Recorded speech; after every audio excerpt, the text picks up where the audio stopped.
So let's continue our chapter number 6, the Bhakti and the Sufi tradition. In our earlier module, we have read about certain practices that were emerging in the Sufi tradition. आज हम लोग उसका एक example पढ़ेंगे in context of the Indian subcontinent, and our example basically includes the Chishtis in the Indian subcontinent. So, of the group of Sufis who migrated to India in the late 12th centuries, the Chishtis were the most influential. सबसे ज़्यादा influential कौन से Sufis थे India में? The चिश्तीज, जो कि 12th century में India में आए थे. वो इतने ज़्यादा पावरफुल क्यों हुए? क्योंकि उन्होंने इंडिया की लोकल इन्वायरमेंट के साथ अपने आप को अडॉप्ट किया और अपनी कुछ प्रैक्टिसेस में उन्होंने इंडियन प्रैक्टिसेस को भी अपनाया, जिस वजह से लोगों को उनसे रिलेट करने में बहुत आसानी हुई and more people were actually becoming their followers. So now we are going to focus on how the life was in the Chishti Kanka. The Kanka, as we have studied earlier, was the center of the social life. We know about Sheikh Nizamuddin's hospice, which is approx 14th century on the banks of river Yamuna in Gyaspur, on the outskirts of what was then the city of Delhi.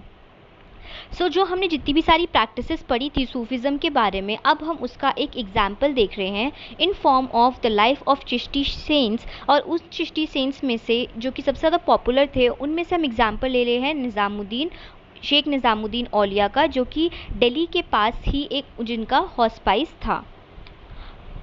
जो उनका hospice था उसमें काफ़ी सारे छोटे छोटे rooms थे और एक बड़ा हॉल था जिसे कि क्या बोलते थे, जमा ए खाना, where the inmates and visitors lived and pray. Inmates जो थे वो इंक्लूड करते थे, जैसे कि हमने पहले भी पढ़ा था, उनके फैमिली मेम्बर्स, उनके अटेंडेंट्स और उनके डिसाइपल्स. शेख खुद एक स्मॉल रूम में रहते थे on the roof of the hall where he met visitors in the morning and evening. एक वेरांडा था, एक कोर्टयार्ड था और पूरी बाउंड्री से जो उनका पूरा कॉम्प्लेक्स है, जो उनका पूरा कानका है, वो सराउंडेड रहता था. और उसकी इम्पोर्टेंस इतनी थी कि on one occasion, fearing a Mongol invasion, people from the neighboring areas flocked into Kanka to seek the refugee. तो पूरा हम यहाँ पे क्या देख रहे हैं कि एक कैसे जो पूरा इंस्टीट्यूशन में जो हमने पहले जिसके बारे में बात करी थी, वो अब किस तरह से डेवलप हो रहा है, उसका एक एग्जाम्पल वो हम उसको देख रहे हैं. So apart from all these things there was open kitchen which is langar. तो जो लंगर की प्रैक्टिस है, ये एक्चुअली किसकी, सूफीज़ की प्रैक्टिस थी, जो कि बाद में जो हम देखते कि सिख रिलीजन में भी अपनाई गई. Run on which use to run on the charity. और पूरा सुबह से लेकर रात तक भी को कहीं से भी कोई भी लोग हैं, सोल्जर्स हैं, स्लेव्स हैं, सिंगर्स हैं, मर्चेंट्स हैं, पोएट्स हैं, if anybody wants to seek the blessings of Sheikh, they used to come and meet him in his kanka. और इसके अलावा विच मीन्स कि हम ये देख रहे हैं कि जो सोशल मिल्यू है, जो सोशल अलग अलग ग्रुप्स हैं, that vary from the kings, his ministers to the slaves as well. तो उनके लिए सब लोग इक्वल थे और वो लोग ये मानते थे कि जो शेख है उनके पास क्या है, हीलिंग की पावर्स है, दे हैव मैजिकल पावर्स. इसके अलावा जो बहुत इंपॉर्टेंट विजिटर्स जिन्होंने शेख निज़ामुद्दीन औलिया को विज़िट किया, वो थे आमिर हसन सिरजी and Amir Khusro and the court historian Ziauddin Barni, all of whom wrote about Sheikh, his practices that were adopted including bowing before the sheikh. तो जो पूरा इनका अगर आप देखो तो पूरा इंस्टीट्यूट था और जो इनकी अपनी खुद की एक पूरा एक अलग ऑरा था. और जितने भी सारे विजिटर्स आए, जो कि काफ़ी सारे नोन पोएट्स और हिस्टोरियंस भी है, जैसे कि आमिर खुसरो एंड बर्नी, उन्होंने पूरी इनकी प्रैक्टिसेस के बारे में लिखा है कि अगर कोई सूफ़ी कानखा में आता था, so what are the practices that he और she has to follow. So they have to bow before the sheikh, offer water to the visitors, shaving the heads of initiates and yogic exercises represented attempt to assimilate local tradition. जब भी कोई hospice में आता था तो उसे शेख के सामने अपना सिर झुकाना पड़ता था. और काफ़ी सारी ऐसी प्रैक्टिस है जो कि इंडियन कल्चर में फॉलो होती है, जैसे कि योगा करना या फिर अपना हेड शेव कर देना. ये सब क्या दिखाता है कि जो सूफीज़ है, they were basically also following the local tradition of the Indian subcontinent. Sheikh Nizamuddin has appointed several spiritual successors and deputed them to set up hospices in various parts of the subcontinent. अपनी जो इनकी beliefs and practices हैं उसको और बढ़ाने के लिए शेख निज़ामुद्दीन ने सिर्फ एक सक्सेसर नहीं, काफ़ी सारे अपने स्पिरिचुअल सक्सेसर्स को अपॉइंट किया डिफरेंट पार्ट्स ऑफ इंडियन सब कॉन्टिनेंट में, कि वो वहाँ पे जाएं और अपने हॉस्पाइसेस को स्टैब्लिश करें ताकि ज़्यादा से ज़्यादा लोग उनकी जो बिलीफ्स एंड प्रैक्टिसेस हैं उससे कनेक्ट कर पाएँ. और इसलिए as a result we see that teachings, practices and organization of Chishtis and the fame of शेख इट इंक्रीज रैपिडली. क्योंकि अगर एक शेख का एक जगह हॉस्पाइस होगा और उसी शेख की अलग अलग जगह हॉस्पाइस होंगे तो ऑब्वियसली जो उनकी पॉपुलैरिटी है वो और भी ज़्यादा बढ़ेगी. And in turn this due pilgrims to his shrine and also the shrines of his spiritual ancestors. और इसीलिए जो हम बोलते हैं कि जो चिश्तीज़ थे वो सबसे ज़्यादा पॉपुलर इसलिए थे क्योंकि उन्होंने जो अपने जो टीचिंग्स है, जो अपने बिलीव्स और प्रैक्टिसेस हैं उसको बहुत ज़्यादा इंडियन सब कॉन्टिनेंट में स्प्रेड किया. Now we are going to study about the ज़ियारत एंड द कवाली ट्रेडिशन. तो हमने ज़ियारत जैसे कि पहले पढ़ा, ज़ियारत वॉज बेसिकली एक पिलग्रिमेज होता था जो कि सूफीज़ की टूम जो होती थी वहाँ पे किया जाता था. So this practice is an occasion of seeking the Sufi spiritual grace, that is barakat. For more than 7 centuries, people of various creeds, castes and social backgrounds have expressed their devotion at the dargahs of the 5 great Sufi saints. Among these, the most revered shrine is that of Khwaja Moinuddin, popularly known as Garib Nawaz, which is basically situated in Ajmer. Ajmer में जो गरीब नवाज जो हम बोलते हैं मोइनुद्दीन चिश्ती की, वो दरगाह सबसे ज़्यादा पॉपुलर है. अर्लियर टेक्सचुअल रेफरेंस में जो हमें ख्वाजा मोइनुद्दीन के मिलती हैं, जो टेक्स्ट के बेसिकली रेफरेंस में जो कि 14th सेंचुरी को डेट करते हैं, उसमें बताया जाता है कि जो शेख थे वो बहुत ज़्यादा पॉपुलर थे एंड उनके जो सक्सेसर्स हैं उनके बारे में भी बताया गया है. इसके साथ साथ ये भी मेंशन किया गया है कि कौन कौन ऐसे रॉयल लोग थे जिन्होंने वहाँ पे विज़िट किया.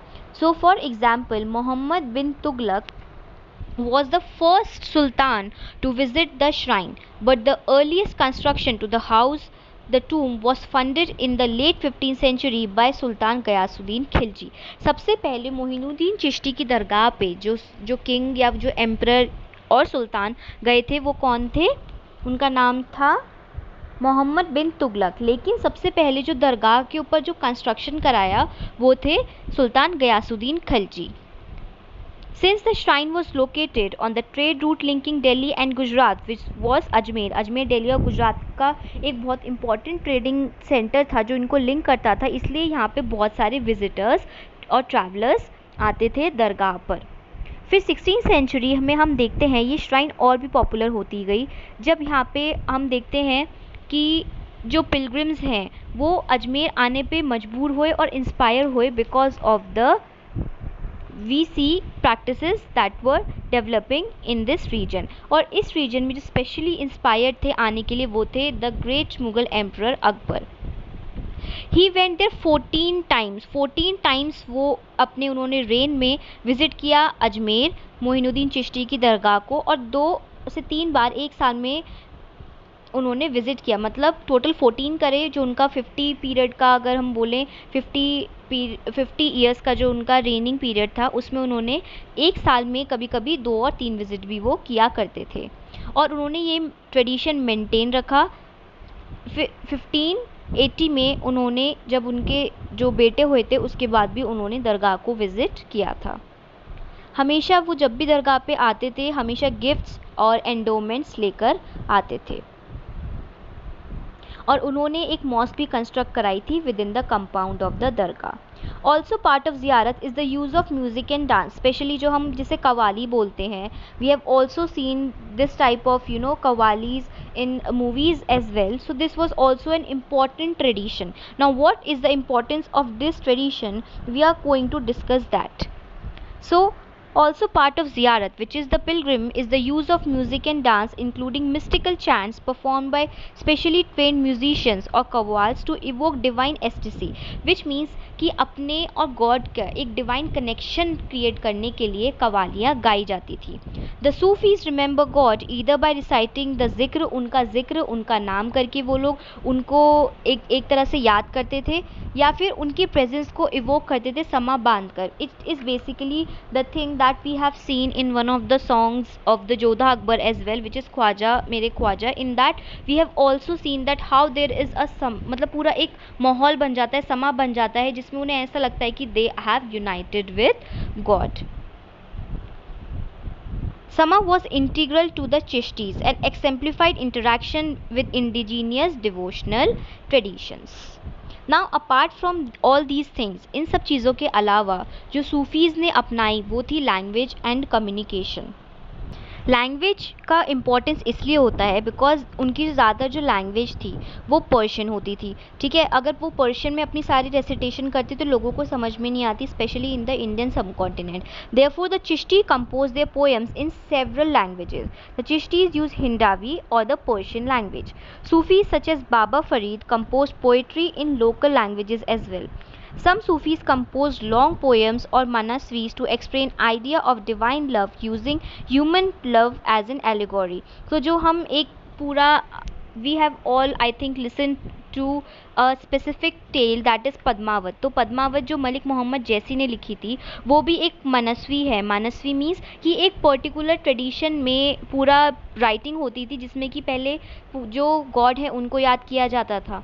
सो ये सारी जो चीज़ें हैं ये क्यों होती थी, ताकि although these were the local folk tales, ये एक फोक टेल्स के रूप में डेवलप हुई, लेकिन इसके स्टार्टिंग में ही जब आप गॉड को याद करते हो, उनका मेंशन करते हो, तो लोगों को एक उनके अनकॉन्शियसली उनके माइंड में ये चीज़, ये ट्रेडिशन और ये बिलीव्स इंस्टॉल होते रहते हैं. तो similar things was practice by the Sufis as well. Apart from this the Sufis poetry was also composed in the Dakkani language. Dakkani language means the language in the southern India, and it was basically developed around the Bijapur and Karnataka region. Women, while performing household work like grinding grain and spinning, sang these poems. क्योंकि local language में थी इसलिए जो women है वो भी काम करते करते इन poems को recite करती थी, और इससे जो सूफिज़म का tradition है वो और भी popular होता गया इंडिया में, especially the tradition of the Chishti सिलसिला.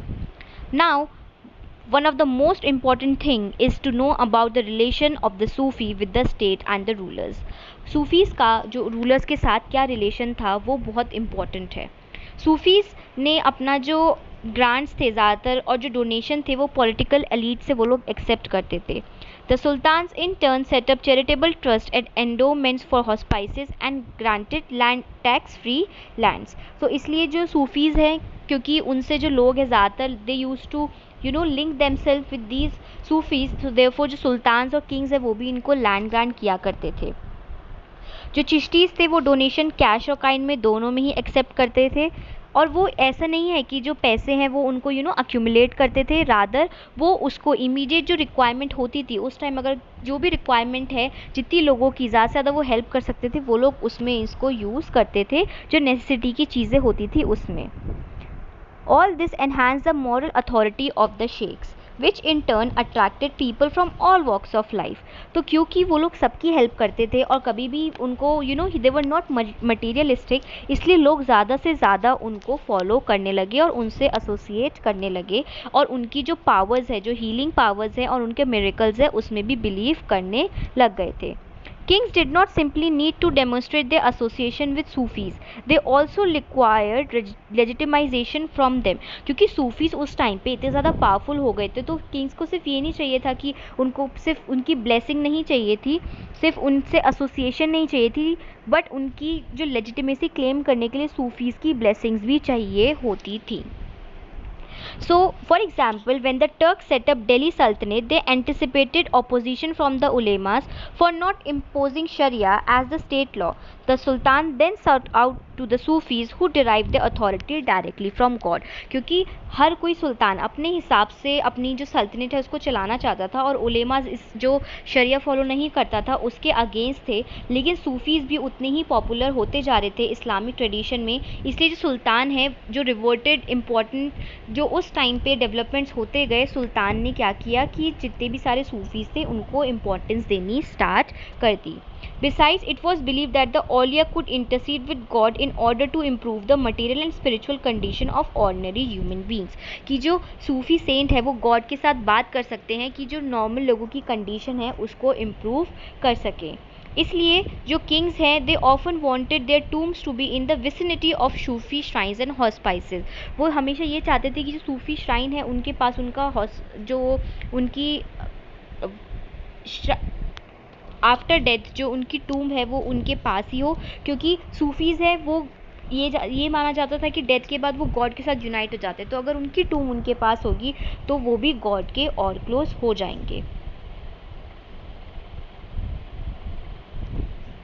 क्योंकि ये माना जाता था कि जो सूफीज़ हैं, क्योंकि वो उनकी डेथ के बाद वो गॉड के और क्लोज हो जाते हैं, तो अगर जो किंग्स है वो अपनी टूम उनके पास बनाएंगे तो वो भी गॉड के क्लोज हो जाएंगे।